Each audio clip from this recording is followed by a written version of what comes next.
Okay, so let's cover the situation where, let's say that you have two paragraphs and you want them styled differently. Okay, so we left off here. Let's say that I want like a paragraph that has a different background color or different paddings and margins. Okay, so in order to do that, and let me kind of clear this up a little bit. In order to do that, remember, like if I added another paragraph here, let's say that I copied this, right, and I pasted it here,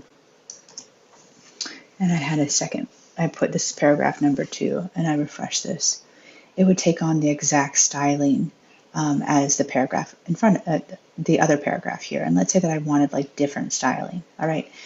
Now, in order to do that, I go inside the opening tag and I put a space between the end of the tag label. So right here, I put a space between the P and the closing bracket. And what I do is I do something called ID. I'm going to name it something. So I'm going to go ID equals, I'm going to call it first.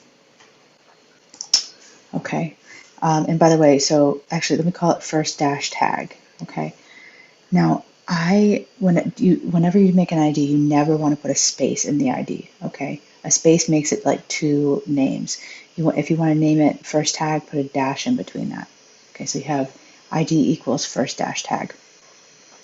And here, I'm going to do ID equals second dash tag.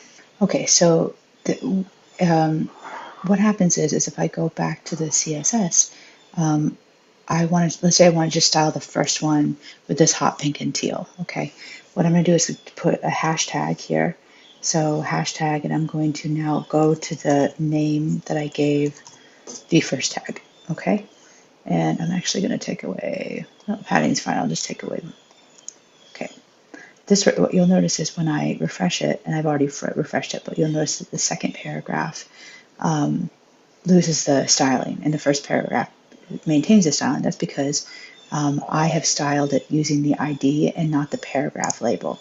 Okay, I can style the second one by going second dash tag, and I can give it, let's say that I just copy this and paste it here, and then I change the background colors, right?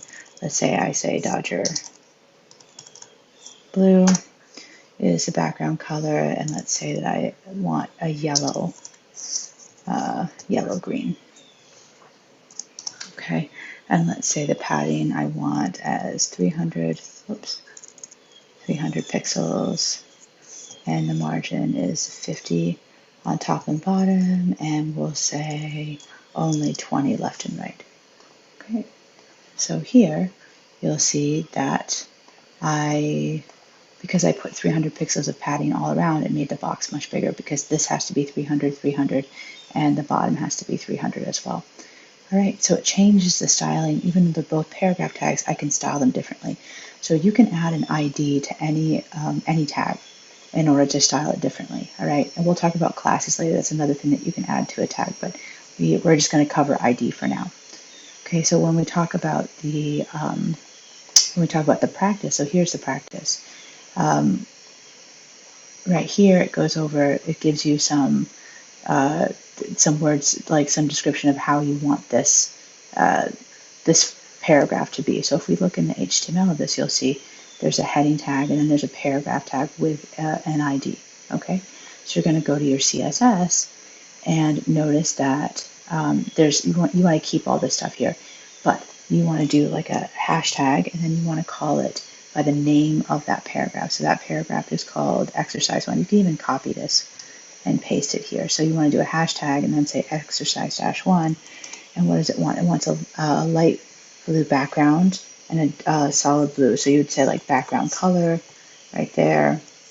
And then you would say light blue, right? And then you give it the dark blue solid border with a thickness of 3px and make the margins 20 pixels on our sides and padding 30 pixels. So you know how to do this from the video, but that's how you just style the first one.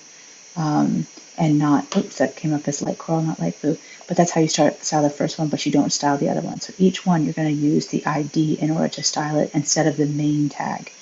So the main tag is like paragraph, you're going to use the ID to style it instead. And that's how you do the practice. Okay, guys, I just wanted to quickly show you how to get to the project in case you forgot. If this is your main REPL page, your home for Replit, then you go to Teams and you're only going to see one of these classes. So let's say that you're here. You're going to see two of the projects already, and you're going to, this one should say Start Working. But you'll click there and then you will see the HTML that you'll need. And you'll be able to click over to the CSS when you need it as well. And you can, if it's easier for you, you can run it and put it in the window right here. But sometimes that doesn't work clearly as I'm showing you. Okay. Oh, and that shouldn't have the peach puff there. But this is how I'll change that. But this is how you get into the practice. Have fun.